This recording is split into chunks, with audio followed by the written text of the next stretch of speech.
बिस्मिल्लाहिर्रहमानिर्रहीम। अस्सलाम वालेकुम। Welcome back. Lecture number 8 MCITP। और ये जो आज का लेक्चर है वो मैनेजिंग द सॉफ्टवेयर, यानी हमने सॉफ्टवेयर को ग्रुप पॉलिसी ऑब्जेक्ट के साथ जो सा है डिप्लॉय करना है, तो उसके बारे में है। और इस आज के लेक्चर का आखिरी टॉपिक जो सा है वो होगा auditing. Okay, auditing. Okay, auditing ये कि अगर आपके कोई कंप्यूटर के किसी रिसोर्सेज को कोई एक्सेस करता है तो आप उस चीज़ को मैनेज कर सकते हैं। आपको पता चल जाता है किसने उस सॉफ्टवेयर को खोल के देखा। इसकी दोनों की छोटी छोटी लैब्स हैं, उसके बारे में थोड़ा सा पढ़ेंगे। तो सॉफ्टवेयर डिप्लॉयमेंट सोल्यूशन, अगर आप सॉफ्टवेयर डिप्लॉयमेंट की बात करते हैं, अगर मेरे पास से मैंने कहा ये मेरे पास एक डोमेन है, उसमें 500 कंप्यूटर्स हैं, और मेरी ऑर्गेनाइजेशन की पॉलिसी ये कहती है कि सबके पास जो सा है वो PDF रीडर होना चाहिए। ठीक है, फिर उसके बाद आपके पास कोई अपडेट आ जाता है, आप उसको अपडेट इंस्टॉल करना चाहते हो, तो आप ये नहीं करोगे कि 500 के 500 कंप्यूटर्स पे जाके करोगे। जैसे पहले काफ़ी दफ़ा बताया जा चुका है कि GPO जो सा है वो आपके जो टूल बॉक्स है उसमें सबसे पावरफुल टूल है। तो आप क्या करोगे, आप GPO से उसे डिप्लॉय करोगे। अगर आप GPO से डिप्लॉय नहीं करना चाहते ग्रुप पॉलिसी ऑब्जेक्ट से, तो सॉफ्टवेयर डिप्लॉयमेंट के काफ़ी सारे सोल्यूशन हैं, जिनमें से जो लेटेस्ट सोल्यूशन माइक्रोसॉफ्ट के कॉल्ड है SCCM। ये जो SCCM है ये एक प्रॉपर एक सेपरेट एग्जाम के तौर पे भी पढ़ाया जाता है सब्जेक्ट। ठीक है, SCCM ये एक माइक्रोसॉफ्ट का फुल फ्लेज सर्वर है जिसमें डिप्लॉयमेंट, पैचिंग और सारा कुछ काम होते हैं। अगर आप लोगों ने किसी ने इसका नाम नहीं सुना होगा तो आपने SMS सर्वर का नाम सुना होगा, सॉफ्टवेयर मैनेजमेंट सर्वर। ये ओल्डर वर्जन है SCCM का, यानी माइक्रोसॉफ्ट का जो लेटेस्ट वर्जन है इसका कॉल्ड है SCCM। ठीक है, तो मगर ये सारे जो से ये पैसे के साथ आएंगे, यानी आपके पास डॉलर्स होने चाहिए। मगर फ्री सॉफ्टवेयर डिप्लॉयमेंट जो आपने करनी है वो GPO से कर सकते हो। GPO भी सॉफ्टवेयर डिप्लॉय करता है। कॉन्सेप्ट क्या है, ग्रुप पॉलिसी सॉफ्टवेयर इंस्टॉलेशन एक एड ऑन होता है जिसका क्लाइंट साइड एक्सटेंशन आपके पास क्लाइंट मशीन पे चल रही होती है। आप GPO के अंदर जाके आप सॉफ्टवेयर सेटिंग्स की इंस्टॉलेशन कर देते हो, आप यानी MSI फाइल दे देते हो, माइक्रोसॉफ्ट इंस्टॉलर फाइल दे देते हो। और माइक्रोसॉफ्ट इंस्टॉलर फाइल जिस तरह कंप्यूटर ऑन होता है या यूजर लॉगिन होता है, डिपेंड करता है कि किस तरह आप उसको डिप्लॉय करना चाहते हो, उस तरह वो डिप्लॉय हो जाता है। अच्छा, अब इसे आगे चलते हैं तो हम देखते हैं इसके बारे में कुछ और फैक्ट्स। सॉफ्टवेयर की डिप्लॉयमेंट के दो टाइप्स हैं। ठीक है, सॉफ्टवेयर डिप्लॉयमेंट की दो टाइप्स क्या हैं कि one is called publishing and one is called assignment. ठीक है, आपको अब तक ये पता चल चुका होगा, अगर मैं पिछली साइड पे लेके जाऊं तो GPO के दो पार्ट्स होते हैं। अगर कोई भी पॉलिसी होती है उसके दो पार्ट्स होते हैं, एक कंप्यूटर सेटिंग्स होती हैं और एक यूजर लेवल सेटिंग्स होती हैं। कंप्यूटर लेवल सेटिंग्स वहाँ पे लगती हैं जहाँ आपके पास कंप्यूटर हो उस ऑर्गेनाइजेशनल यूनिट के अंदर, और यूज़र साइड सेटिंग्स कहाँ लगती हैं, जहाँ उस ऑर्गेनाइजेशनल यूनिट के अंदर यूज़र्स उस ऑर्गेनाइजेशनल यूनिट का पार्ट हो। ठीक हो गया, तो अगर कंप्यूटर और GPO के या पॉलिसी का कंप्यूटर कॉन्फ़िगरेशन की हुई है तो उस OU के अंदर जितने कंप्यूटर्स होंगे उन पे लग जाएगी, अगर यूज़र लेवल कॉन्फ़िगरेशन की हुई है तो यूज़र्स पे लग जाएगी। तो सॉफ्टवेयर को या पब्लिश किया जा सकता है या असाइन किया जा सकता है। ठीक है, असाइन थोड़ा सा ना स्ट्रिक्ट वर्ड है। ठीक है, पब्लिशिंग क्या कि हम इसके लिए आपको एक टेबल समझना पड़ेगा। पब्लिश जो है वो आप यूज़र लेवल पे कर सकते हैं, असाइनमेंट आप यूज़र लेवल पे नहीं कर सकते। असाइनमेंट जो है, सॉरी, पब्लिशिंग आप यूज़र लेवल पे कर सकते हैं, पब्लिशिंग आप कंप्यूटर लेवल पे नहीं कर सकते।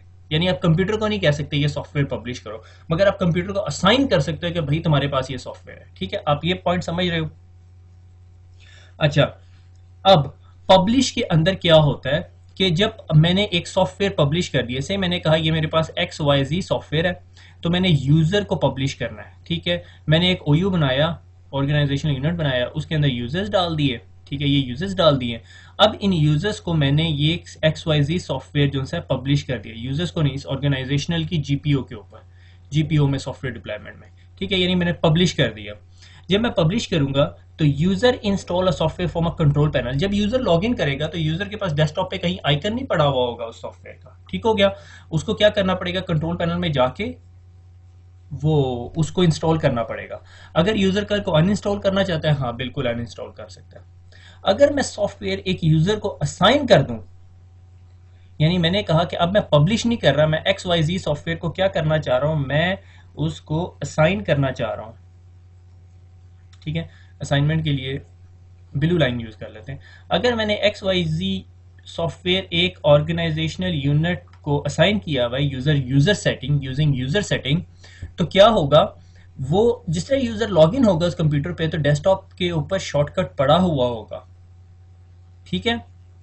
पब्लिशिंग क्या कर देती है, हाइड कर देती है इंस्टॉलेशन को, मगर कंट्रोल पैनल में पड़ी होती है। जब यूजर चाहता है तो उसको डिप्लॉय कर सकता है, यानी उस सॉफ्टवेयर को इंस्टॉल कर सकता है। अगर आपके पास ऑर्गेनाइजेशन है और उसमें बहुत सारी फाइल्स हैं, ठीक है, तो क्या होता है कि अगर आपके पास एक ऑर्गेनाइजेशन है उसमें 500 एप्लीकेशन, आपने 500 एप्लीकेशन पब्लिश की, अब आप नहीं चाहते कि 500 की 500 एप्लीकेशन उस सिस्टम पे इंस्टॉल हुई है। आप कहते हैं जब यूजर जाए उसे लगे कि उसे जी स्पेशल से XYZ PDF चाहिए या XYZ विनजिप चाहिए, ठीक है तो वो क्या करे, इंस्टॉल कर ले, उसमें यूजर अनइंस्टॉल भी कर सकते हैं। पब्लिशिंग के अंदर आप यूजर को पावर दे रहे हैं, आपने ये याद रखना है, publishing is for the powerful tool, कि यूजर के एंड पे पावर, आप अपने यूजर पे ट्रस्ट करते हो। आपने कहा यार तू जो दिल करता है ना तो इंस्टॉल कर ले, मगर ये नहीं कि तू घर से CD ला के इंस्टॉल करना है, ठीक है। आपने क्या कहना है उसे कि यहां से इंस्टॉल कर ले, ठीक है, जो आप एप्लीकेशंस उसको पब्लिश करवा रहे हैं। तो user install a software from a control panel,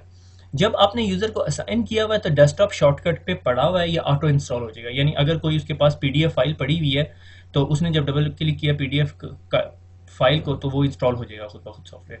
अब आ जाती है कंप्यूटर लेवल पे बात। कंप्यूटर लेवल पे आप पब्लिश नहीं कर सकते, आप असाइन करते हो, जिससे कंप्यूटर स्टार्ट होगा उस पे पड़ा हुआ होगा सॉफ्टवेयर, आइकन बना हुआ होगा, जो भी एप्लीकेशन है उसकी उसका नाम लिखा होगा। दैट्स लीस्ट प्रिविलेज, ठीक है, यानी यूजर के हाथ में कुछ नहीं देना। If the software is not installed, ठीक है, and user try to open a file associated with the same software like PDF, ठीक है, तो वो सॉफ्टवेयर इंस्टॉल्ड हो जाएगा, ठीक है। अगर मेरे पास PDF डॉक्यूमेंट पड़ा हुआ है और मैंने पब्लिश किया, मैं PDF को डबल क्लिक करूंगा खुद ब खुद इंस्टॉल हो जाएगा, ठीक है। असाइन में भी हो जाएगा, मगर don't apply the software will auto install, क्योंकि इसमें सॉफ्टवेयर ऑटो इंस्टॉल होगा, जब भी कंप्यूटर ऑन होगा ये इसमें खुद ब खुद ऑटोमेटिकली इंस्टॉल करना। Can you remove the software from a control panel? Yes. Publishing के अंदर यूजर अनइंस्टॉल कर सकता है, असाइनमेंट में के अंदर यूजर अनइंस्टॉल कर सकता है, मगर जब आपने कंप्यूटर को असाइन किया हुआ तो यूजर अनइंस्टॉल नहीं कर सकता। जिस तरह मैंने बताया ये लीस्ट रिस्ट्रिक्टेड, मोस्ट रिस्ट्रिक्टेड है, लीस्ट प्रिविलेजेस है, मोस्ट रिस्ट्रिक्टेड है, लीस्ट रिस्ट्रिक्टेड नहीं कहना चाहिए था, मोस्ट रिस्ट्रिक्टेड है, लीस्ट प्रिविलेजेस कह सकते हैं, ठीक है। Support the installation file, installation file क्या कि माइक्रोसॉफ्ट की MSI फाइल जो सी हैं उसको सपोर्ट करती है। असाइन कंप्यूटर भी MSI को सपोर्ट करता है, असाइन यूजर्स भी MSI को सपोर्ट करता है, और पब्लिश यूजर MSI और ओल्डर वर्जन जो ZAP फाइल्स होती है उन्हें भी सपोर्ट करता है। MSI फाइल्स क्या होती हैं इसके बारे में मैं आगे जाके डिस्कस करता हूँ। MSI जो से माइक्रोसॉफ्ट इंस्टॉलर फाइल्स होती हैं, और अगर आप ने कोई भी सॉफ्टवेयर इंस्टॉल करना है तो ये सॉर्ट ऑफ मिनी DB होती है जिसमें तमाम इंफॉर्मेशन पड़ी होती है आपके बारे में, इस सॉफ्टवेयर को कैसे इंस्टॉल करना है सारा कुछ, ठीक है। अच्छा, अब ये 3, 4, 5 किस्म की फाइल्स हैं, MSI, MST, MSP और ZAP। सबसे पहले बात करते हैं MSI फाइल की, माइक्रोसॉफ्ट इंस्टॉलर, ठीक है। All configuration of application installation, application की जो इंस्टॉलेशन है उसकी तमाम कॉन्फ़िगरेशन इस फाइल के अंदर पड़ी होती है, यानी सॉर्ट ऑफ आपकी एक्जी फाइल होती है। विनजिप के बारे में एक तरीका है, विनजिप को जब आप इंस्टॉल करते हो तो उसकी टेम्प डायरेक्टरी में उसकी MSI फाइल पड़ी होती है। Define features for the installation के, इंस्टॉलेशन के तमाम फीचर्स बता रही होती है कि भाई शॉर्टकट कहाँ बनाना है और सारी इंफॉर्मेशन। इस sort of a small DB जो बताती है कि आपकी C ड्राइव के अंदर प्रोग्राम फोल्डर्स के अंदर से अगर मैं विनजिप इंस्टॉल करूँ तो विनजिप का फोल्डर बना दे, ठीक है। तो ये MSI फाइल होती है। अब आगे MST फाइल, MST फाइल क्या होती है, विंडोज इंस्टॉलर ट्रांसफॉर्म, ठीक है, कि अगर आपने इसके अंदर फर्दर इंफॉर्मेशन करनी, मैं कहता हूँ नहीं यार इसको फलां स्पेसिफिक डायरेक्टरी में पुट करो, इस स्पेसिफिक डायरेक्टरी के अंदर डेस्कटॉप पे शॉर्टकट देना है या नहीं। मगर जब आप MST फाइल यूज कर रहे हैं ड्यूरिंग सॉफ्टवेयर डिप्लॉयमेंट तो आपको MSI के साथ जोड़ के करनी पड़ेगी, क्योंकि MSI के अंदर सारी एप्लीकेशन पड़ी हुई है, ठीक है। ये तो एड ऑन है कि अगर आप चाहते नहीं यार इसका डेस्कटॉप पे आइकन ना बने, ठीक है, तो वो MST यूज कर सकते हो। MSP जिस तरह उसका नाम बता रहा है माइक्रोसॉफ्ट पैच फाइल है, ठीक है। कल कोई सॉफ्टवेयर का सर्विस पैक आ जाता है तो आपको MSP यूज करनी पड़ेगी, ठीक हो गया। ZAP फाइल, ZAP फाइल क्या होती है, sort of a text file, ठीक है। और अगर मैंने ZAP फाइल के जरिए डिप्लॉयमेंट करनी चाहिए, किसी एप्लीकेशन की ZAP फाइल के साथ डिप्लॉयमेंट करनी चाहिए, और GPO जब डिप्लॉय हुई उस यूजर पे, ठीक है, ये मेरे साथ ये लैब सेटअप करते हुए भी अगर अक्सर हम लोगों को ये प्रॉब्लम आता है कि आपने GPO डिप्लॉय की है, सॉफ्टवेयर इंस्टॉलेशन करने लगा और सॉफ्टवेयर इंस्टॉल नहीं हुआ, क्वाइट पॉसिबल, ठीक है। तो ये जो फेलियर है इसको डिटेक्ट नहीं करेगा, जैप फाइल के साथ। So zip is a very older version, अब तो बहुत कम लोग इसकी बात करते हैं, बड़ा रेयर सिनेरियो। हमारे पास एक फाइनेंशियल बैंकिंग एप्लीकेशन यूज़ होती तो वो जैप फाइल के ज़रिए हम डिप्लॉय करते थे और अजाब था हमारे लिए। और रोल बैक भी नहीं है इसके अंदर कि अगर इंस्टॉलेशन में कोई मसला हो गया तो रोल बैक नहीं कर सकते। Can not be removed using GPU. ये जो MSI फाइल से जो भी आप सॉफ्टवेयर डिप्लॉय करोगे, ठीक है, और कल को आप चाहते हो यार ये जो 500 मशीन पे सॉफ्टवेयर इंस्टॉल किया, अब हमारी कंपनी ने उसका लाइसेंस ख़त्म कर दिया, अब हमने इसको अनइंस्टॉल करना है, तो आप एक GPU के अंदर एक ऑप्शन है उससे रिमूव कर सकते हो। जबकि जैप फाइल को आप ऐसे नहीं कर सकते, आपको 500 की 500 मशीनों पे जाके रिमूव करना पड़ेगा, तो आपका फेस फिर कुछ ऐसा सा हो जाएगा।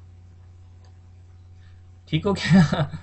आगे चलते हैं, आगे नहीं चलते, ऑडिट पॉलिसी पे बाद में जाएंगे। अब पहले अपने सर्वर पे चलते हैं और हम देखते हैं कि हमने सॉफ्टवेयर की डिप्लॉयमेंट करनी कैसे है। It's not a big thing, small thing है, अगर आराम से हो गई, ठीक है। इसकी मैंने एक दफ़ा रात को लैब सेटअप करने की कोशिश की थी, हो गई थी, तो हम उसकी डिप्लॉयमेंट एक दफ़ा क्विकली देख लेंगे कैसे होगी। It's not a big thing. मैंने क्या किया, मैंने जो सा है माइक्रोसॉफ्ट का एक XML का एडिटर है, उसकी MSI फाइल डाउनलोड की है, उसका पाथ आप गूगल करेंगे आपको मिल जाएगा। It's not a big deal, ठीक है। उसका नाम है सॉफ्टवेयर XML नोटपैड, ठीक है। और अगर आप इसको राइट क्लिक करके प्रॉपर्टीज देखेंगे या साइड पे टाइप पे लिखा भी आ रहा है आपके पास, तो ये क्या है, Windows installer package MSI file है, ठीक हो गया। 1.83 MB का है। आपने इसको एक फोल्डर में रखना है और खाली फोल्डर में रख के नहीं भूल जाना, उस फोल्डर को राइट क्लिक करके प्रॉपर्टीज में जाके शेयर करना है। और शेयरिंग के अंदर आई वुड ऑलवेज सजेस्ट कि भाई जोन सा है सबको, जोन सा है एवरीवन को रीड एंड राइट की परमिशन दे देनी है। जब सबको आपने रीड एंड राइट की परमिशन दे दी, अब आप यूजर्स को पब्लिश कर सकते हैं, ठीक है। अक्सर लोग ये गलती करते हैं कि रीड की परमिशन देते हैं, नहीं देते, और वो यूजर जो सा है वो एप्लीकेशन है जो रीड नहीं हो सकती, ठीक है। Read and right normally suggested Microsoft की रिकमेंडेशन है। रीड एंड राइट दे दी, अब आपको पास पता चल गया आपकी इस सॉफ्टवेयर एप्लीकेशन का पाथ क्या बनेगा। आपकी सॉफ्टवेयर एप्लीकेशन का पाथ बनेगा /server1 और सॉफ्टवेयर, ठीक है। और ये आपका देखिए सॉफ्टवेयर आ गया, ठीक है। और सॉफ्टवेयर के अंदर XML नोटपैड, यानी आपके पास नेटवर्क पाथ होना चाहिए। अच्छा, अब हमने GPO डिप्लॉय करनी है, तो GPO कैसे डिप्लॉय करेंगे कि एडमिनिस्ट्रेटिव टूल्स के अंदर जाके वही सर्वर मैनेजर, ठीक है, यहाँ से भी जा सकते हैं। और दूसरा तरीका क्या है कैसे जाने का सर्वर मैनेजर में, यहाँ से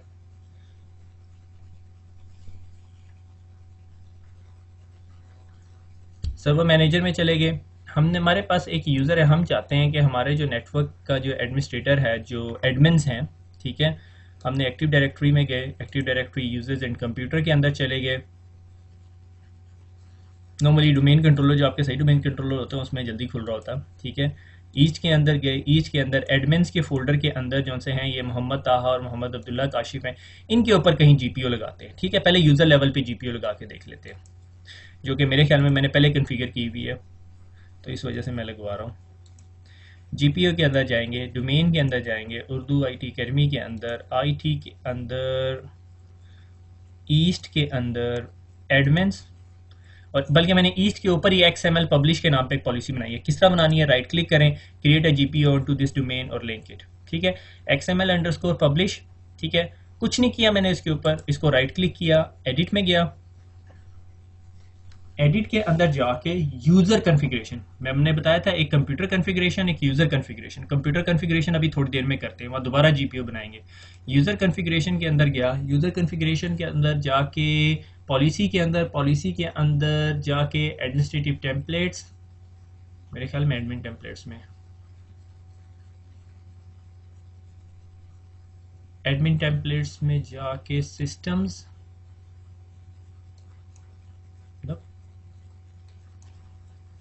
user configuration, software settings, software installation, that's the logical path, ठीक है। और मैंने यहाँ पे जाके right click, new package, package, और उसके बाद मैं क्या कर सकता हूँ, मैं C ड्राइव में जाके, सॉफ्टवेयर में जाके ये नोटपैड दे सकता हूँ, मगर ये आपके कंप्यूटर की C ड्राइव में सॉफ्टवेयर है। जब ये यूजर के एंड पे जाके पॉलिसी पुश होगी तो वो यूजर की मशीन के ऊपर C ड्राइव सॉफ्टवेयर ढूंढेगा, गलत हो गया काम, ठीक है। आपने क्या करना है, आपने /server1 सॉफ्टवेयर, और सॉफ्टवेयर के अंदर network server software XML notepad, ठीक है। अब देखो पाथ डिफरेंट हो गया, और इसको ओपन करेंगे तो ये आपके पास कुछ ये यूं का टैब आ जाएगा। बल्कि मुझे खुद दोबारा बनाना चाहिए। एक सेकंड में आपको दोबारा पॉलिसी बनाता हूँ। Package, XML notepad, publish, assign, ठीक है, और एडवांस्ड। एडवांस में आपको बाद में बताता हूँ। पब्लिश करेगा और असाइन। अगर यही काम आप कंप्यूटर पे कर रहे होंगे तो हमें पब्लिश का ऑप्शन नहीं देगा, असाइन का। हमने कहा जी पब्लिश कर दो और ओके कर दिया। ओके कर दिया तो ये यूं की चीज़ बन जाएगी। और जब मैं इसकी प्रॉपर्टीज़ खोलूंगा तो वो कुछ इस तरह की चीज़ होगी। XML नोटपैड, डिप्लॉयमेंट, ठीक है, और इसके जब अंदर एडवांस ऑप्शन में जाएंगे तो फिर वो हमसे फर्दर फीचर्स पूछेगा। Auto install this application by file extension activation, कि भाई ये सॉफ्टवेयर को इंस्टॉल कर देगा। Uninstall the application if fail out the scope of the management, कि भाई अगर मेरा यूजर जो ये ताहा काशिफ है, कल को हम कहते हैं भाई तुमने जो हमें MCSE की जो सर्टिफिकेशन की डिग्री दिखाई थी वो तो 2 नंबर निकल आई है, माइक्रोसॉफ्ट ने उसे वेरीफाई नहीं किया, चलो भाग जाओ वापस डाटा एंट्री ऑपरेटर बन जाओ। तो जब हम उसे डाटा एंट्री ऑपरेटर बना देंगे तो उसके पास ये जो XML एडिटर जो सा है वो रिमूव हो जाएगा। Do not display this package in add and remove control panel. अगर आप इसको करना चाहते हैं, installation user interface option maximum कर दें, और फिर इसके बाद अपग्रेड ऑप्शन, अपग्रेड करना चाहते हैं कोई पैकेज, मॉडिफिकेशन, सिक्योरिटी, आप इसके ऊपर फर्दर सिक्योरिटी लगाना चाहते हैं। I won't suggest you to modify these options. अगर आप ये अभी पब्लिश हुई है, आप इसको असाइन करना चाहते हो, आप ये क्लिक करोगे, आप असाइन कर सकते हो। ठीक हो गया। अब ये सॉफ्टवेयर पब्लिश हो गया, ठीक है। अब आपने क्या करना है, अब आपने क्लाइंट मशीन पे जाना है और क्लाइंट मशीन पे उस यूजर से लॉगिन होना है। किस यूजर से? जिस यूजर के ऊपर अब हमने ये XML पब्लिश की पॉलिसी लगाई हुई है। मैंने जब ये बनाया, कॉन्फ़िगरेशन की, तो मुझे 2 दफ़ा मशीन को रीस्टार्ट करना पड़ा। ये GP अपडेट के साथ इससे गुजारा नहीं होगा, ठीक है। तो अब मैं जाके अपनी उस क्लाइंट मशीन पे जाने की कोशिश करता हूँ जी। अब हम जाके उस मशीन पे देखेंगे, वो मशीन ऑन नहीं हुई थी, इस वजह से वो पिंग नहीं हो रही थी। तो अब हम उस मशीन पे वापस जाके देखेंगे। ये मशीन है और इसमें हम काशिफ ताहा काशिफ का जो अकाउंट है उसका last name dot first name हमारा वे था जिससे हम यूज़र अकाउंट बनाते थे, तो हम उससे लॉगिन होंगे। और जब हम इस यूज़र अकाउंट के अंदर लॉगिन होंगे तो हमने देखा कि कोई सॉफ्टवेयर एप्लीकेशन इंस्टॉल ही नहीं हुई भी। तो अगर अब आपको याद आया कि हमने जौन सा है वो पब्लिश किया था, और पब्लिश के अंदर यूज़र को हम कंट्रोल पैनल में लेके जाएंगे। ये यूज़र का नाम आ रहा है मोहम्मद ताहा काशिफ, और कंट्रोल पैनल में जाके गेट द प्रोग्राम करेंगे। और माइंड दैट इस यूज़र को इस कंप्यूटर के ऊपर एडमिनिस्ट्रेटिव राइट्स नहीं है, जो कि अभी मैंने वक्ती तौर पर दिए हुए हैं मगर रिक्वायर्ड नहीं है। और वो ये एप्लीकेशन को क्लिक करेगा XML नोटपैड 2007 और इंस्टॉल का बटन दबाएंगे, वो इंस्टॉल हो जाएगा, ठीक है। अगर वो कल को अनइंस्टॉल करना चाहता है तो वो अनइंस्टॉल कर सकता है इस एप्लीकेशन को। ठीक हो गया। अब मैं दोबारा इस मशीन को अभी शट डाउन नहीं करता। अब हम क्या करते हैं, अब हम जो सा है ये XML की जो पब्लिश्ड एप्लीकेशन है इसको दोबारा एडिट के अंदर जाते हैं, और हम ये अब एप्लीकेशन का ऑप्शन इस यूज़र के पास से वापस लेना चाहते हैं। सॉफ्टवेयर इंस्टॉलेशन, राइट क्लिक और all task and remove the application, ठीक है। जब हम रिमूव द एप्लीकेशन करेंगे तो वो एप्लीकेशन ऑप्शन जो सा रिमूव कर देगा। Select the removal method, immediately uninstall the software from the user, allow the user to continue but prevent new installation. मैंने कहा नहीं भाई, मैं बहुत एंग्री एडमिनिस्ट्रेटर हूँ, मैंने कहा रिमूव करना है इसको। तो मैं क्या करूँगा, अब ये जो प्रोसीजर है इसको रन करने के लिए इस यूज़र को कहना पड़ेगा कि दोबारा रीस्टार्ट करे। जब ये यूज़र रीस्टार्ट करके कंप्यूटर आएगा तो इसकी ये जो प्रोसेस है ये रिमूव हो चुका होगा, और हम दोबारा आके कंट्रोल पैनल में देखेंगे कि क्या ये रिमूव हो चुका है या नहीं। ठीक हो गया। तो वक्ती तौर पे मैं एक दफ़ा, नॉर्मली ये चलता नहीं होता मगर मैं ट्राई करता हूँ, GP अपडेट /force और फोर्स करके एक दफ़ा दोबारा कंट्रोल पैनल में जाके देखते हैं, क्या पता उसने रिमूव कर दिया, क्योंकि हमने सॉफ्टवेयर इंस्टॉल नहीं किया हुआ था तो वो सिर्फ उसने ऑप्शन निकालना है। नॉर्मली अगर सॉफ्टवेयर इंस्टॉल किया होता है तो फिर वो रिमूव कर देता हो, रिमूव नहीं करता होता। रिमूव वाला उसकी वजह क्या है कि हमने रिमूव नहीं की, इंस्टॉल नहीं किया हुआ था सॉफ्टवेयर। अगर हमने इंस्टॉल किया होता तो फिर अलग सिचुएशन होती। अब हमने यूजर लेवल पे पब्लिशिंग नहीं करनी, मैं कहता हूँ यार कंप्यूटर लेवल पे पब्लिशिंग करनी है। कंप्यूटर लेवल पे पब्लिश यहाँ पे नहीं होगा, ठीक है। मैं एक वक्ती तौर पे ये लिंक एनेबल डिसेबल कर देता हूँ, ठीक है। और मैं अब कंप्यूटर्स के अंदर जाके एक पॉलिसी लगाता हूँ, IT कंप्यूटर्स के नाम पे जो पॉलिसी लगी हुई है, जो एक्चुअली इस डेस्कटॉप पे लगेगी, ठीक है। बल्कि ये ठीक है, ईस्ट के अंदर XML पब्लिश की पॉलिसी लगाता हूँ। अगर मैं ईस्ट के अंदर XML पब्लिश की पॉलिसी लगाऊंगा ईस्ट के OU पे, तो UITA 1235 जिस कंप्यूटर पे अभी मैं लॉगिन हुआ हूँ उस पे इंप्लीमेंट हो जाएगी, ठीक है। मैं इस पॉलिसी को लिंक एनेबल करता हूँ। आपने क्या करना है, राइट क्लिक करके क्रिएट अ जीपीओ करनी है। आप में से कुछ लोग कह रहे हैं कि आप पता नहीं करवा रहे हैं, इसलिए मैं डिलीट करके आपकी तसल्ली के लिए दोबारा बना देता हूँ। Create a GPO in the domain, ठीक है, XML अंडरस्कोर असाइन, क्योंकि पब्लिश नहीं कर सकते, स्टार्टर जीपीओ नहीं देनी हमने, और ये XML की पॉलिसी लगी। अगर आप में से अभी तक कुछ लोगों को ये नहीं समझ आ रही तो शेम ऑन मी, ठीक है। तो पॉलिसीज कंप्यूटर सेटिंग्स में अब हम कर रहे हैं, सॉफ्टवेयर सेटिंग्स के अंदर, सॉफ्टवेयर सेटिंग के अंदर software installation, right click, new, package, package बताएंगे, network path, server one, software, notepad, वही सारी ड्रामेबाजी, ओपन, और देख रहे हैं पब्लिश का ऑप्शन खत्म हो गया। अब हमने असाइन करनी है। अगर मैं एडवांस में चला जाऊंगा तो एडवांस असाइनमेंट ऑप्शन आ जाएंगे, वही चीज़ें जो हम लोग राइट क्लिक प्रॉपर्टी से कर सकते हैं। और जनाब वाला ये पॉलिसी आपकी असाइन होगी, 2003 असाइन हो गई है, ठीक है। और सर्वर वन के ऊपर सोर्स पाथ पड़ा हुआ है, असाइनमेंट है। इसको राइट क्लिक करेंगे तो आपके पास पब्लिश का ऑप्शन नहीं आ रहा होगा, ठीक है। प्रॉपर्टीज़ में जाएंगे तो उसी तरह के डिप्लॉयमेंट ऑप्शन वगैरह आ रहे होंगे, ठीक हो गया। तो अभी हमने ये डिप्लॉय कर दी है, मगर अभी तक हमारी क्लाइंट मशीन पे नहीं आई। मैं यहाँ जीपी अपडेट करके अब नहीं कर सकता, तो मुझे क्या करना पड़ेगा, इस कंप्यूटर को रिस्टार्ट करना पड़ेगा। शट डाउन -R, क्या हुआ, शट डाउन नहीं हुआ, ये मेरे स्पेलिंग बहुत गंदे हैं। शट डाउन -R, ठीक है। तो ये अभी पीसी थोड़ी देर में रिस्टार्ट होगा, तो फिर वापस मैं आता हूँ आपसे। Welcome back. और मुझे ये लैब करने में थोड़ा सा मुश्किलात का सामना करना पड़ा। उसकी वजह ये हुई कि ये मशीन किसी वजह से डोमेन के साथ कनेक्शन इस्टेब्लिश ना कर सकी। अब मैंने दोबारा कनेक्शन इस्टेब्लिश किया हुआ है, हैविंग माई फिंगर्स क्रॉस कि भाई ये कनेक्ट करेगी या नहीं, ठीक है। और मैं आपको एक स्क्रीनशॉट भी दिखाता चलूँगा। स्क्रीनशॉट कुछ ये था कि जब मैंने GP अपडेट //force का बटन दबाया किया, जब मैं क्लाइंट एंड पे गया, क्लाइंट में लॉगिन किया, तो क्लाइंट ने कहा कि भैया कोई स्टोरी कोई नहीं है। तो मैंने फिर GP अपडेट //force किया, उसने कहा रीस्टार्ट करो, रीस्टार्ट किया तो वो किसी वजह से डोमेन से कनेक्शन लूज कर बैठी, ठीक है। तो मैंने फिर GP result /s GP report.html की कमांड चलाई, तो उसने मेरी C ड्राइव में जो पूरी रिपोर्ट है वो रख दी। वो रिपोर्ट ये कहती थी कि आपके कंप्यूटर के ऊपर वो जो पॉलिसी है XML डिप्लॉय की, जो मैंने ये यहाँ पे लगाई हुई है, वो इम्प्लीमेंट नहीं हो रही है, XML डिप्लॉय या असाइन जो भी हमने पॉलिसी बनाई थी। तो मुझे एक दफ़ा कंप्यूटर को रीस्टार्ट किया तो वो डोमेन से डिसजॉइंट हो गया, फिर मुझे दोबारा डोमेन पे ज्वाइन करना पड़ा। खैर अभी देखते हैं कि क्या बना है। चलते हैं कंप्यूटर की तरफ और वापस देखते हैं कि क्या अभी उस पर XML 2007 इंस्टॉल हो गया या नहीं।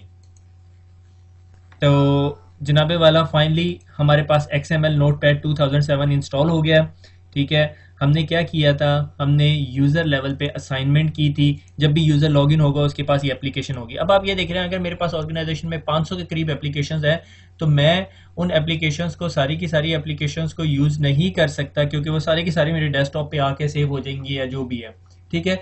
किसी जगह पे पब्लिशिंग काम करेगी, किसी जगह पे असाइनमेंट। अब मैं इस चीज़ से बचने के लिए, यानी इस चीज़ को अगर मैं डिलीट करना चाहूँ तो फिर मैं कैसे डिलीट करूँगा।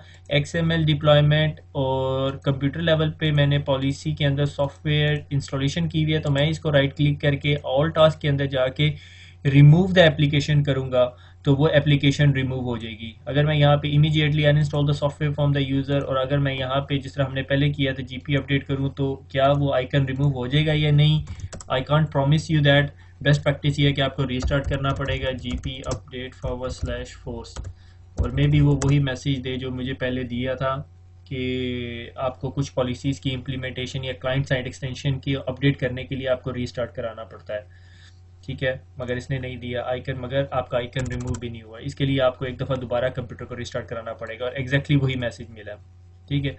मैंने कहा जी अभी रहने दें, आप बाद में फिर रिस्टार्ट करवाते फिरेंगे, ठीक है। अगर आपने GP रिजल्ट्स के देखना है कि GP रिजल्ट्स कहाँ पे और किस लेवल पे हैं, तो आप सिर्फ ये जो कमांड है यहाँ पे पेस्ट करके और .html कर दें, और ये आपको रिपोर्ट जनरेट कर देगा। फाइल नेम ऑलरेडी एग्जिस्ट, और ये ले दोबारा हमने रिपोर्ट जनरेट कर ली। और अगर मैं आप यहाँ पे C:\/ और यूज़र्स के फोल्डर के अंदर जाके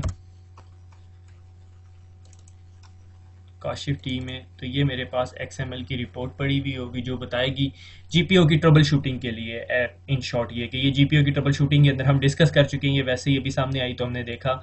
और ये यहाँ पे domain level local policy denied GPOs, ये आप पे डिनाई हुई हैं GPOs, और आप इन सिक्योरिटी ग्रुप्स के मेंबर हैं, और ये सारी आपको इन्फॉर्मेशन दे रही है, ठीक है।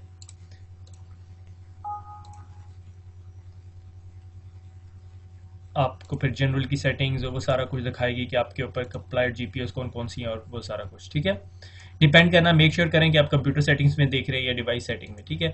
ये बहरहाल आपको रिपोर्टिंग दे देती है। एनीवे, तो अभी हम वापस चलते हैं। एक और छोटा सा फीचर जो मैं यहाँ बताना चाहता हूँ, जो हमने पहले डिस्कस किया था, 1 या 2 लेक्चर पहले हमने डिस्कस किया था, कि अगर मेरे पास स्लो लिंक है, 500 kbps से छोटा लिंक है, तो क्या हम चाहते हैं कि ये सॉफ्टवेयर की डिप्लॉयमेंट ना हो, क्योंकि मेरा तो सॉफ्टवेयर बहुत बड़ा है। तो मैं क्या करूँगा, मैं कंप्यूटर कॉन्फ़िगरेशंस के अंदर जाऊँगा, पॉलिसीज़ के अंदर जाके एडमिन टेम्पलेट्स में जाऊँगा, ठीक है। और एडमिन टेम्पलेट्स में मेरे ख्याल में सिस्टम्स के अंदर जीपीओ होता है, सिस्टम्स के अंदर जीपीओ, ग्रुप पॉलिसी, और ग्रुप पॉलिसी के अंदर एक सेटिंग्स है, is called a slow link. ध्यान से देखिएगा, slow link detection, GPO slow link detection. आप ये पूरी डिस्क्रिप्शन तसल्ली से बैठ के पढ़िएगा, ठीक है। और अगर मैं इसको इनेबल कर दूँ, मैं कहूँ 500 जीबी से ज़्यादा, 500 kbps से छोटा लिंक हो, या कनेक्शन स्पीड 500 kbps से कम हो क्लाइंट की टूवर्ड्स द सर्वर, वो जो शेयर फोल्डर मैंने बनाया हुआ है, तो फिर जो सा है क्या एक्शन परफॉर्म करना है, हमने इंस्टॉलेशन करनी है या नहीं करनी, जो भी है, ठीक है। इसके अंदर फिर फर्दर है कि सॉफ्टवेयर इंस्टॉलेशन पॉलिसी प्रोसेस क्या होगा, और इसके अंदर कुछ और इंस्टॉलेशन से रिलेटेड पॉलिसीज हैं जिनको आप फर्दर पढ़ सकते हैं। और अगर आपको कोई चीज़ समझ नहीं आती तो मेरे से ना पूछिएगा, यहाँ पे एक्सप्लेनेशन में लिखा हुआ है। एनीवे, ठीक है, let's move on, resume the slides, ठीक है। ये हो गया हमारी सॉफ्टवेयर डिप्लॉयमेंट, ठीक है। और इसके अंदर हमें थोड़ी सी मुश्किलात का सामना हुआ, जिससे हमें माइक्रोसॉफ्ट कहती है, देखा मैंने कहा था ना SCCM खरीद लो, तो वाकई आप SCCM खरीद ले तो ज़्यादा बेहतर है, मगर SCCM चलाना is not a easy task. You need to have a full fledge exposure of that whole product की, वो काफ़ी बड़ी प्रोडक्ट है, ठीक है। आई लव इट, मुझे बहुत पसंद है वो, ठीक है। वो एक फुल फ्लेज टूल है और उससे आप बहुत सारे काम कर सकते हैं, ठीक है। Anyway, implementing audit policy, auditing क्या है, to configure audit must be defined in the policy settings, कि आपने अपनी ऑडिटिंग जो सी है वो कॉन्फ़िगर करनी है। मैं चाहता हूँ कि मेरे पास एक सीक्रेट फोल्डर, आप क्या कुछ ऑडिट करना चाहते हैं, क्या आप हर चीज़ ऑडिट करना चाहते हैं। लाइक अगर मैंने एक शहर बनाया, और मैं अब शहर से याद आ गया, सिम सिटी, पता नहीं आप में से कौन कौन खेलता है, ठीक है। सिम सिटी, कभी कभी जब मैं बहुत बोर हो रहा होता हूँ ना, लोगों को कंट्रोल करना होता है, तो सिम सिटी बहुत अच्छी गेम है, ट्राई टू प्ले इट। उसमें ये होता है कि आप सिटी के मेयर होते हो और आप पूरे का पूरा एक सिटी बनाते हो, लोगों पे टैक्सीज लगाते हो और ब्ला ब्ला ब्ला स्टफ, ठीक है। तो आप जितने अच्छे मैनेजर होते हो, उतनी अच्छी पब्लिक हैप्पी होती है, और आपके सिटी के अंदर जो टेक्नोलॉजी इंपोर्ट एक्सपोर्ट का इन्फ्लक्स बढ़ता है और आपका सिटी ग्रो होता है, फिर स्काई स्क्रैपर्स बन जाते हैं। It's outstanding game, it's not easy to be expert in that game. इसी तरह ऑडिट पॉलिसी की, आपकी पॉलिसी क्या कहती है, ठीक है, व्हाट टू ऑडिट, ठीक है। Once again back to organisational IT security policy, कि आपकी आईटी सिक्योरिटी पॉलिसी क्या कहती है। आपने हर बंदे को ऑडिट करना है, यानी अगर आप सिम सिटी के अंदर आप हर बंदे को मॉनिटर करने लग जाएं, तो सब बंदे भी परेशान हो जाएंगे और आपके रिसोर्सेज भी बहुत ज़्यादा हो जाएंगे। तो उसके अंदर आपने जो सा है सिम सिटी के अंदर सर्विसेज और इनकम दोनों को बैलेंस रखना होता है। अगर आप सर्विसेज और इनकम को बैलेंस नहीं रखेंगे तो आपका सिटी ग्रो नहीं करेगा, और आपका सिटी ग्रो नहीं करेगा तो आपके पास स्काई स्क्रैपर्स नहीं आएंगे, आप वो बड़ा सा सिटी होगा, पोल्यूशन बढ़ जाएगी और ब्ला ब्ला ब्ला, ठीक है। तो सॉरी, तो जनाब आपने और डोमेन कंट्रोलर भी आपका सिम सिटी की तरह है, कि आपने डोमेन कंट्रोलर को बताना है कि आपने क्या कुछ ऑडिट करना है। अगर आप कहोगे एवरीथिंग, तो डोमेन कंट्रोलर बेचारा 24 घंटे ऑडिट करने ही बैठ जाएगा और बाकी कोई काम नहीं करेगा। हाँ, मैं मानता हूँ डोमेन कंट्रोलर हैक नहीं होगा, हैक भी नहीं, सॉर्ट ऑफ आपको पता चल जाएगा क्या कुछ हुआ है, मगर आपके फिर वो सारे काम नहीं आएगा। तो आपने किसी स्पेसिफिक रिसोर्सेज को ही ऑडिट करना है, ठीक है। तो implement the audit policy, audit policy implement करने के लिए आपको पहले पता होना चाहिए कि आपकी सिक्योरिटी पॉलिसी क्या है। फिर ऑडिट मसलन must define the policy setting, policy settings क्या है, audit account management, create delete account को एक्टिव डायरेक्टरी में हो रहा है, आपको ऑडिट करना चाहिए या नहीं करना चाहिए। आपने कि एक्टिव डायरेक्टरी में मैंने राइट्स ही 10-12 लोगों को दिए, मुझे ऑडिट करने की जरूरत नहीं। ऑडिट ऑब्जेक्ट्स, ऑब्जेक्ट क्या है, कोई प्रिंटर, कोई फोल्डर। ऑडिट प्रोसेसेस को ऑडिट करना है, that depends upon you, it's a long list, ठीक है। Default domain policy and default domain controller policy, all audit policy settings are not configured. और तमाम डोमेन पॉलिसीज के, डोमेन कंट्रोलर पॉलिसीज के ऊपर ऑडिट पॉलिसीज कॉन्फ़िगर नहीं हुई होती, ठीक है। हम कॉन्फ़िगर करेंगे, पहले आपको उसके 2 फेजेस होते हैं। पहले आपको एक ऑब्जेक्ट बनाना होता है, ठीक है। ऑब्जेक्ट बनाया, उस ऑब्जेक्ट पे किसी यूज़र को परमिशंस दे दी किसी जिसको, और किसी यूजर्स को परमिशंस नहीं दी, ठीक है। और उसके बाद फिर आपने जीपीओ के अंदर, डोमेन कंट्रोलर के जीपीओ में, डोमेन कंट्रोलर की जो डिफ़ॉल्ट जीपीओ है उसके अंदर जाके आपने ऑडिटिंग एनेबल करनी है, ठीक है। किस किस्म की ऑडिटिंग एनेबल करनी, सक्सेस और फेलियर की, ठीक है। जब आप ये काम कर लोगे फिर आप सो जाओगे, फिर आप देखोगे कोई बैड बंदा जो सा है उस फोल्डर को एक्सेस करने की कोशिश कर रहा है। अगर वो एक्सेस करने की कोशिश कर रहा है तो आप सुबह आके अपने इवेंट लॉग्स के अंदर देखोगे तो आपको पता चल जाएगा, हाँ फलां बंदे ने फोल्डर खोलने की कोशिश की थी या क्या करने की, उसको देखते हैं हम कैसे करना है। इससे स्मॉल टॉपिक, छोटा सा लेसन है इसके ऊपर आपकी बुक के अंदर, तो मैंने कहा इसकी लैब करा दी जाए क्योंकि लैब इंपॉर्टेंट है, और इंपॉर्टेंट इस पॉइंट ऑफ व्यू से है कि आपने उसको 2-3 जगह से इनेबल करना होता है, ठीक है। तो वापस हम अपने सर्वर में चलते हैं और इसको बंद कर देते हैं, बल्कि इसको बंद नहीं करना है, इसको खोलने की ज़रूरत पड़ेगी, ठीक है। मैंने क्या किया, मैंने ऑलरेडी ये फोल्डर बना दिया था, मगर आपको दिखाने के लिए दोबारा बना देते हैं। सी ड्राइव के अंदर मैंने एक super secure don't touch it का फोल्डर बना दिया, ठीक है। इसको राइट क्लिक किया, ठीक है। डेफिनेटली मैंने इसको शेयर किया हुआ है, server1/super secure don't touch it, और सिक्योरिटी के अंदर मैंने ताहा को डिनाइड परमिशन दे दी, ठीक है। किसी एक यूज़र को डिनाई परमिशन दे दें जिस यूज़र से आपने लॉगिन करके इसको एक्सेस करना है, क्योंकि इसे डिनाई किया हुआ। मैंने कहा जनाबे वाला सिर्फ सिस्टम एडमिनिस्ट्रेटर इसको देख सकता है और कोई भी ना देख सके। मसलन फॉर एग्जांपल मोहम्मद ताहा काशिफ जौन सा है वो इसको एक्सेस भी ना कर सके, मैंने सब कुछ डिनाई कर दिया, ठीक हो गया। फिर उसके बाद ऑडिटिंग के अंदर जाके मैंने एडिट का बटन दबाया, ठीक है। और मैंने कहा कि ये जो मोहम्मद ताहा काशिफ है इसकी तमाम फेल्ड अटेम्प्ट्स, सक्सेसफुल अटेम्प्ट की मुझे ज़रूरत नहीं है, ठीक है। मैंने कहा इस फोल्डर को एक्सेस करने की जितनी फेल्ड अटेम्प्ट्स हैं कि वो ट्रांसफ़र करने की कोशिश करे, उसमें फोल्डर राइट करने की कोशिश करे, उसके सब फोल्डर्स को डिलीट करने की कोशिश करे, कुछ भी करने की कोशिश करे, उन तमाम चीज़ों को ऑडिट करना है, ठीक है। ये थोड़ा सा ट्रिकी है, ठीक है। मैंने किया, फोल्डर बनाया, उसको राइट क्लिक किया, प्रॉपर्टीज़ में गया, शेयरिंग कर दी, उसकी सिक्योरिटी में गया।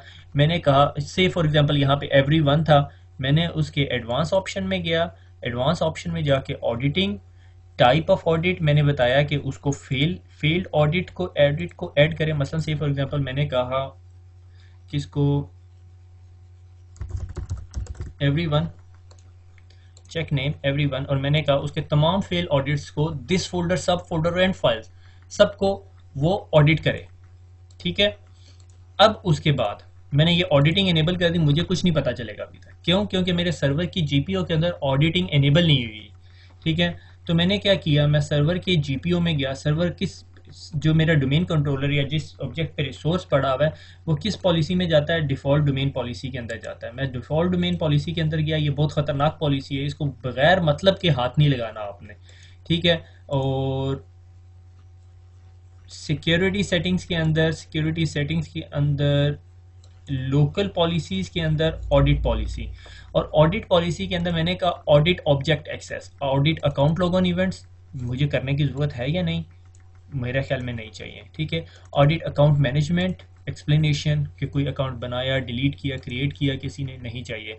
एक्टिव डायरेक्टरी सर्विसेज एक्सेस कि किसी ने उसकी एक्टिव डायरेक्टरी को सर्विसेज को एक्सेस किया, सिस्टम एक्सेस कंट्रोल लिस्ट लगाई जाती है, ठीक है, SACLs कहते हैं उसे, ठीक है। कुछ करने की ज़रूरत है उसे, नहीं। मैंने कहा सिर्फ मुझे ऑब्जेक्ट ऑडिटिंग चाहिए, आप सारी ऑडिटिंग भी इनेबल कर सकते हो, मुझे चाहिए नहीं। और सक्सेसफुल ऑडिट, कोई आपके घर में आ गया, आपके ऑफिस में घुस गया या सिक्योरिटी एरिया में घुस गया, अगर वो घुस गया तो आपको उसे ऑडिट करने की ज़रूरत नहीं, कल को आपको उसे ढूंढने की ज़रूरत नहीं पड़ेगी। अगर कौन उसको ट्राई कर रहा है कॉन्टीन्यूसली, ठीक है, उसके लिए मुझे ज़रूरत पड़ती है। अगर हम फर्दर सिक्योरिटी में जाए तो एक बहुत बड़ी डिबेट है जो आज तक चली आ रही है कि आईपीएस फायरवॉल के बाहर लगानी चाहिए या अंदर लगानी चाहिए। तो जो उसके हक में बोलते हैं कि बाहर लगानी चाहिए, वो कहते हैं बाहर इसलिए लगानी चाहिए ताकि आपको पता चलता रहे कौन कौन आ रहा है, कि आपके घर का दरवाज़ा कितने लोग तोड़ने की कोशिश कर रहे हैं, आपको ये इन्फॉर्मेशन सेव होगी या कौन तोड़ के अंदर आ गया, ये इन्फॉर्मेशन हेल्पफुल होगी। तो दोनों एरियाज़ में डिबेट हो सकती है। मैं कहूँगा कि मुझे सिर्फ इतना पता चले कितने लोगों ने मेरे घर का दरवाज़ा तोड़ने की कोशिश की है, ताकि मुझे पता चले यार मेरे घर के अंदर कौन सी ऐसी चीज़ पड़ी जिसके लिए सब आ रहे हैं, ठीक है। सोना पड़ा हुआ है तो कहीं और रख दूंगा, अगर मेरे दरवाज़ा कोई वल्नरेबल है तो मैं दरवाजे पे 3 लॉक लगा दूंगा ताकि लॉक ना हो सके। तो how easily you can secure, audit का ये फ़ायदा होता है, ठीक है। तो ऑडिट की बहस के बाद मैं सक्सेसफुल इवेंट्स को ऑडिट करना चाहता हूँ या फिर फेलियर को। सक्सेसफुल को करने की ज़रूरत नहीं है, फेल्ड ऑडिट्स को ऑडिट करता हूँ, ठीक है, इवेंट्स को ऑडिट करता हूँ और इसको ओके करने के बाद आपने जीपी अपडेट करनी है, ठीक है। मैंने ये पॉलिसी इसलिए बनाई थी कि लास्ट टाइम मैंने जीपी अपडेट की, हुआ नहीं काम, तो मुझे सर्वर रीबूट कराना पड़ा, इसलिए मैंने एहतियातन पॉलिसी बना के इम्प्लीमेंट करके रखी हुई है, ठीक है। अब मैं दोबारा क्लाइंट मशीन में जाता हूँ, वही क्लाइंट मशीन जिस पे अभी हमने XML का नोटपैड इंस्टॉल किया, ठीक है, और मैं उसके अंदर जाके सर्वर पे जाता हूँ /server1, ठीक है, और मैं देखता हूँ मैं ताहा काशिफ से लॉगिन हुआ हुआ और मैं सर्वर इस फोल्डर को डबल क्लिक करने की कोशिश करता हूँ, मगर इस फोल्डर को डबल क्लिक करने से पहले मैं पहले इवेंट व्यूवर में जाता हूँ ताकि आपको पता चल जाए कि इवेंट्स ट्रिगर हो रहे हैं, क्योंकि कभी कोई ऑडिट हो रहा होगा या ऑडिट पॉलिसी को कि इवेंट्स को आप सिर्फ देख सकते हो इवेंट व्यूवर के अंदर। तो मैं एडमिनिस्ट्रेटिव टूल्स के अंदर जाऊंगा और इवेंट व्यूवर, ठीक है, इवेंट व्यूवर को क्लिक करूंगा। अगर आपको कल को देखना पड़ता है किसी को इंस्पायर करने के लिए कि यार वो कमांड कौन सी होती है, तो ये EVENTVWR.MSC, अगर आप इसको सिर्फ रन में जाके चला दोगे तो आपका इवेंट व्यूवर चल जाएगा, ठीक है। कुछ लोग इसको बड़ा इंस्पायर करने के लिए भी ये हरकतें करते हैं लोगों को। एनीवे, तो कस्टम व्यूज़ के अंदर जाके, सर्वर रोल्स के अंदर जाके, सॉरी कस्टम व्यूज के अंदर नहीं जाना आपने, सिक्योरिटी विंडोज लॉक के अंदर सिक्योरिटी इवेंट्स के अंदर, ठीक है, ये सिक्योरिटी इवेंट्स है आपके पास।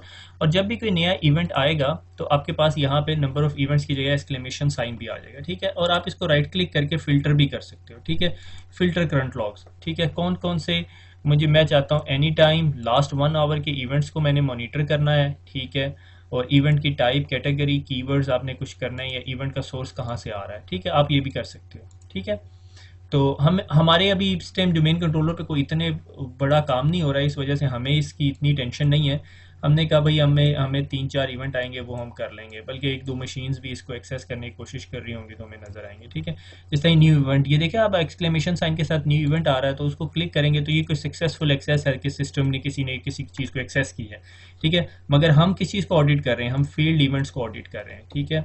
तो मैं क्या करता हूँ, अब मैं इस फोल्डर को डबल क्लिक करता हूँ, ठीक है, मुझे नहीं मिला, ठीक है, मैं इस सॉफ्टवेयर से XML नोटपैड को कॉपी करता हूँ और दोबारा इसमें जाके पेस्ट करने की कोशिश करता हूँ, ठीक है, वो भी नहीं हो रहा, मैंने 2 3 4 5 6 7 8 9 10, ठीक है, फिर दोबारा डबल क्लिक करने की कोशिश की, नहीं हुआ, ठीक है। अब मैं वापस जाता हूँ और मैं देखता हूँ ये नए इवेंट्स आए हुए हैं, रिफ्रेश करता हूँ तो ये देखें अभी मुझे फील्ड इवेंट्स दिखा रहा है। फील्ड इवेंट्स को जब मैं किसी एक इवेंट को डबल क्लिक करूँगा, ठीक है, तो यहाँ पे नज़र आएगा, वरना यहाँ पे नीचे नज़र आ रहा है, ठीक है, इवेंट ID 4656 है। अगर मैंने कल को फिल्टर लगाना है तो मैं राइट क्लिक करके, ठीक है, राइट क्लिक कर रहा हूँ, सिक्योरिटी को राइट क्लिक करके फिल्टर करंट लॉग्स कर सकता हूँ, ठीक है।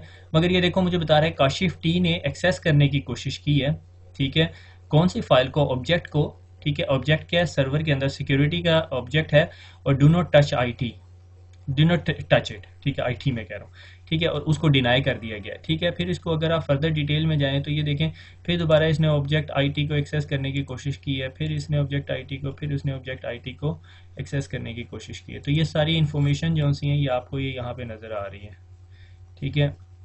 अगर आप इसकी फर्दर डिटेल में जाना चाहते हैं तो XML फॉर्मेट टाइप की भी व्यू आ सकते हैं आपके पास, ठीक है। एक्सेस लिस्ट लगी हुई है, ये जो भी हम लोगों ने 4 सॉर्ट ऑफ सिक्योरिटी इंप्लीमेंट की हुई है, ठीक है। ये कब कितने इवेंट्स उसने लॉक किए ये मुझे नहीं पता, ये देखें, ठीक है, डिनाइड बाय, तो ये आपको पता चल जाएगा ग्रांट एक्सेस कंट्रोल एंट्री, ठीक है, कि भाई वो पेरेंट फोल्डर के ऊपर ये handle on object was requested, ठीक है, और ये तमाम जो से इवेंट्स आपके पास आ जाएंगे। समझ आ गई, ये आपकी ऑडिटिंग पॉलिसी। अगर आप इसको सक्सेसफुल इवेंट्स भी करना चाहते हैं तो वो भी कर सकते हैं, और इसमें बहुत सारी इन्फॉर्मेशन है जो आप लोग फ्यूचर में फिर जाके इंटरप्रेट भी कर सकते हैं, ठीक है। ये खैर सक्सेसफुल इवेंट्स हैं, हमारे इवेंट्स कहीं यहाँ से शुरू होते हैं, ठीक हो गया।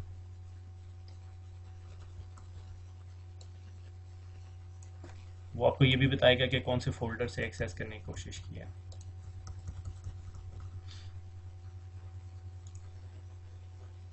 ठीक हो गया। तो हमने अभी देखा कि ऑडिट पॉलिसी, हमने पहले GPO के अंदर जाके ऑडिट एनेबल किया ऑब्जेक्ट के ऊपर, फिर हमने एक ऑब्जेक्ट बनाया, हमने कहा भैया आप इस स्पेसिफिक ऑब्जेक्ट को ऑडिट कर लो। इस तरह हम अपने डोमेन कंट्रोलर पे या अपने रिसोर्सेज पे कहीं पर भी जितनी डिवाइसेस बनाना चाहते हैं, जितने रिसोर्सेज बनाना चाहते हैं, हम सबको ऑडिट एनेबल करना पड़ेगा। आज के लेक्चर में हमने क्या पढ़ा? हमने पढ़ा जीपीओ के ज़रिए सॉफ्टवेयर की इंस्टॉलेशन और ऑडिटिंग, दोनों कुछ हद तक इम्पोर्टेंट टॉपिक है। ऑडिटिंग का क्वेश्चन एग्जाम में बहुत दफ़ा आता है, तो आपने याद से करना है। कुछ जगह में ये होता है कि उसने फोल्डर के ऊपर ऑडिट लगाया हुआ है और ऑडिट नहीं हो रहा, जब वो इवेंट लॉग में जाता है तो इवेंट नहीं हुआ। क्यों? क्योंकि जीपीओ पे ऑडिटिंग एनेबल नहीं हुई। तो आपको पॉलिसी लेवल पे भी एनेबल करनी पड़ती है और दूसरे लेवल पे भी, यानी ऑब्जेक्ट लेवल पे भी। पॉलिसी ऑब्जेक्ट दोनों लेवल पे एनेबल करेंगे तो आपकी ऑडिटिंग होगी, और ऑडिटिंग आपको दिखने में मिलती है इवेंट व्यूअर पे। और पॉलिसी की असाइनमेंट एंड पब्लिशिंग को अच्छी तरह समझ लेना है, जिस तरह मैंने इस टेबल के ऊपर बताया है कि यूज़र लेवल पे पब्लिश भी हो जाती है, असाइन भी हो जाती है, मगर कंप्यूटर लेवल पे सिर्फ असाइन होती है। पब्लिश का ऑप्शन हमने देखा कि ग्रेड आउट हुआ था। ठीक है, बाकी खुश रहें, दुआओं में याद रखिएगा। फिर मुलाकात होती है। अल्लाह हाफ़िज़।